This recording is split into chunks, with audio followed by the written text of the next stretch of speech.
नमस्कार दोस्तों, हर संडे की तरह आपके साथ जुड़ चुका हूँ। मैं जानता हूँ कि आपको ये चैनल पसंद है और मैं जो विचार रखता हूँ वो भी आपको पसंद है। तो सेक्टर के बारे में मैं बात करता हूँ, अर्बन कोऑपरेटिव बैंकिंग सेक्टर इसी के बारे में बात करता हूँ और I try to talk as to what RBI is doing. In the next 2 months or so, we are going to talk on several regulatory guidelines which are in the draft stage, which are available on the website. I'm going to talk about all the changes which are likely to come to you. उसके बारे में मैं बात आज भी करने वाला था लेकिन नहीं कर रहा हूँ। मैं एक पुरानी टॉपिक जो हमारे बहुत ही दिल के करीब है और जिसके बारे में हम लोग बहुत डिस्कस पहले भी कर चुके हैं। आप सभी जानते हैं कि जब से ये नोटिफिकेशन आया है, कौन सा notification? BR act 2025 amendment to be implemented from 1 August 2025। आप मेरे पुराने 2 या 3 वीडियो इस विषय के बारे में वो भी देख सकते हैं। I have always maintained that the law is very clear. The person who has completed 10 years, continuously 10 years, is disqualified technically from 1 August. और मैंने भी ये कहा था कि जब तक रिजर्व बैंक ऑफ इंडिया इसमें कुछ क्लैरिटी लाती नहीं है, इसमें कुछ ज़्यादा बात करने की ज़रूरत नहीं है, because we have to wait for what RBI says. और ये चीज़ 15 अक्टूबर को हुई। 15 अक्टूबर को हिमाचल प्रदेश का जो रिजर्व बैंक का ऑफिस है, शिमला रीजनल ऑफिस, उन्होंने एक लेटर एक बैंक को दिया। वो पूरे सेक्टर में वायरल हो गया। क्या लेटर था वो लेटर में यही लिखा था कि जो भी कोई बंदा अगर 10 साल पूरा करता है 1 अगस्त 2025 को, तो he is not eligible to continue in the office as per the latest amendment. ज़्यादा कुछ नहीं लिखा है और उन्होंने ये कहा है, जिस किसी भी बैंक को लिखा होगा उनको ये कहा है कि अडियर टू दीज गाइडलाइंस। जैसे ये लेटर आया वायरल हो गया, सब जगह घूमने लगा। And then all those who were saying that Reserve Bank has to take a position, Reserve Bank has to inform, Reserve Bank has to advise us what is required to be done. Advise कर दिया. The people who are there on the board of a urban cooperative bank for a continuous period of 10 years stand disqualified, जो मैंने शायद 2 या 3 महीने की मेरी video में कहा था। और इसके बावजूद भी मैं जो कह रहा था वो कुछ बैंकों को पसंद नहीं आ रहा था, कुछ हमारे दोस्त हैं उनको भी पसंद नहीं आ रहा था, क्योंकि मैं I was tilting in favour of Reserve bank of India. लेकिन मेरा ये मानना था कि law is very clear, there is no scope for otherwise any other differential interpretation. और जब कानून बनता है तो उसकी जो लैंग्वेज होती है ना, वो मैथमेटिकल होती है। मैथमेटिकल होती है, इसका मतलब ये है कि 2+2 इज इक्वल टू 4 ओनली। वो 5 भी नहीं होगा और 6 भी नहीं होगा। The law was very clear. What the law was telling: the person who has been a director for a continuous period of 10 years shall cease to be a director and shall not be eligible for reappointment. ये video में इसीलिए कर रहा हूँ क्योंकि कई जगह कई लोगों ने ऐसा कहा है कि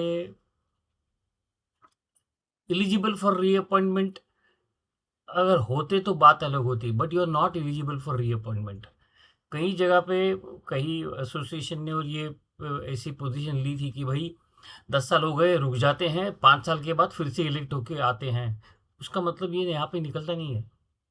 आपने 10 साल कंटिन्यूसली पूरे कर दिए, you are not eligible for reappointment. बात ही खत्म। कहने का मतलब क्या है कि हम अगर ये सोच रहे होंगे कि डेमोक्रेटिक प्रिंसिपल पे हम लोग चल रहे हैं और उसके हिसाब से हम लोग अगर बात करना चाहते हैं, तो अगर डायरेक्टर्स का इलेक्शन इससे होता है, डेमोक्रेटिक प्रिंसिपल से होता है, तो कोई भी बंदा फिर से इलेक्ट होकर आ सकता है। लेकिन इसमें डिस्क्वालिफिकेशन प्रेफर कर दिया है। मेरा ये भी मानना था कि कई राज्यों में स्टेट कोऑपरेटिव एक्ट है और जैसे महाराष्ट्र में there is a separate election authority And despite the fact that in 2020 automatically the 8 years provision was made applicable, the election conducting authority in Maharashtra ignored that because they focused only on the state election authorities rules and regulations, so they did not bother about the BR Act. सुनने में ऐसा आया है कि गुजरात में एक bank है जिनका इलेक्शन ड्यू है, स्टेट लेवल बैंक है, उनको बुला के बताया गया है कि तुम्हारे यहाँ पे जितने भी 10 साल के ऊपर के बंदे हैं जो कंटिन्यूसली 10 साल बोर्ड में है, वो क्वालिफाई नहीं करेंगे, उनको इलेक्शन में आपको लेना नहीं है। तो इसकी परछाइयाँ बहुत सारी जगह पे आती है। तो इसमें 2 चीज़ें स्ट्रेट मुझे लगती है जो हम सबको जानना चाहिए, कड़वी है लेकिन सच्ची है, कि भाई 10 साल के बाद you stand to be disqualified provided you complete that definition continuous and 10 years. Qualifying criteria 2 ही है, कंटिन्यूअसली 2 टर्म्स है विदाउट अ ब्रेक। मैं कुछ दूसरा शब्द इस्तेमाल नहीं करना चाहता हूँ क्योंकि उसका फिर अलग इंटरप्रिटेशन होगा। 10 साल आप कंटिन्यूअसली बोर्ड में है, यू आर डिस्क्वालिफाइड ऑन 1 अगस्त। करना क्या है वो अलग बात है, उसके बारे में बात नहीं कर रहा हूँ मैं। तो क्या 5 साल के गैप के बाद आप फिर से इलेक्ट हो सकते हो? उसका जवाब नहीं है। You are not eligible for reappointment, that's what the law says. Now if that is what the law says, the question of cooling period does not arise. So let's not focus on the idea of cooling period for the simple reason कि अगर law में कहीं prescribe नहीं है तो practically वो prescribe हो नहीं सकता है। आप तो जानते ही है, मैंने भी मेरे वीडियो में कई बार कहा है कि कमर्शियल बैंक को कंटिन्यूसली और इंटरमिटेंटली 6 साल का पीरियड दिया गया है। हमारे बारे में वो इंटरमिटेंटली शब्द जो प्रोविजन है उसमें आया नहीं है। इसका मतलब है जो कंटिन्यूस वर्ड है उसके हिसाब से हम लोग इंटरप्रिटेशन उसका करेंगे।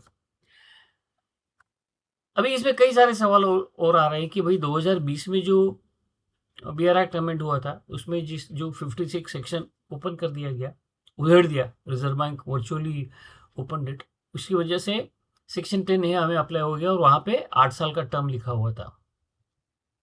सो reserve bank use to make inquiries 8 साल के ऊपर कितने लोग तुम्हारे बोर्ड में है, लेकिन एक्शन नहीं लेती थी। सो 2020 अब 2025 आ गया, इसके बाद अभी एक्शन होगा। और इसमें सबसे सीरियस बात क्या होने वाली है मैं आपको बताता हूँ। 10 साल के ऊपर अगर आप क्वालिफाइड नहीं हो और फिर भी आप बोर्ड में कंटिन्यू करते हो तो आपका जो स्टैट्यूटरी ऑडिटर है ना, उसको पसीना छूटने वाला है। क्यों?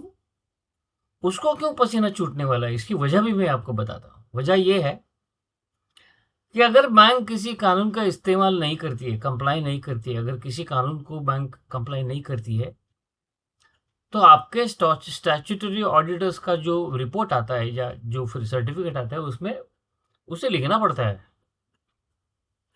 कि भाई BR एक्ट का पालन इस बैंक ने नहीं किया है क्योंकि बैंक में 2 या 3 या 5 जो भी डायरेक्टर्स हैं जो 10 साल के ऊपर है वो कंटिन्यू कर रहे हैं, तो दैट्स अ क्वालिफिकेशन। अब जैसे ही 56 सेक्शन 56 उधेड़ दिया गया, ओपन किया गया, आपको एक इंसुलेशन था section 26D of BR act, may be wrong here and there. वो सेक्शन क्या कहता है पता है आपको? अगर आपका ऑडिटर्स का रिपोर्ट क्वालिफाइड आता है, आप डिविडेंड डिक्लेयर नहीं कर सकते हो, you cannot. So this March 26 you have to ensure that you don't take a qualification from the statutory auditors. दूसरा मतलब ये जो 10 साल के बंदे हैं उनको आपको बिठाने के सिवाय कोई चारा नहीं है। अभी इसमें कोई भी स्टेट गवर्नमेंट प्रिपेयर्ड नहीं है इसकी इम्प्लीमेंटेशन के लिए, क्योंकि कल जाके ये हो सकता है कि महाराष्ट्र में 425 बैंक है, हर एक बैंक में 3 या 4 लोग हैं कि जो 10 साल के ऊपर है। तो हर एक बैंक में क्या इलेक्शन कंडक्ट करवाना, क्या department of corporation of government of Maharashtra is equipped और is willing? Answer is no. तो क्या रास्ता खोजा जाएगा? मुझे जो रास्ता लगता है वो सिंपल है और जिसमें सिर्फ reserve bank of India clarification दे सकती है, जो अब तक दिया नहीं है। Possibly is a theoretical possibility कि वो ये कह सकते कि आपका जो अभी इलेक्टेड बोर्ड है पिछले साल इलेक्ट हो गया है, तो अगले 4 साल तक कंटिन्यू करो। लेकिन जब मैं फिर से ये रिजर्व बैंक ऑफ इंडिया का शिमला रीजनल ऑफिस का लेटर देखता हूं, तो they are not bothered, they have straightaway said nothing doing. और उस दिन जैसे सेंट्रल रजिस्ट्रार ने और फाइनेंस मिनिस्टर ने जो कहा था कि we are going to implement this rigorously,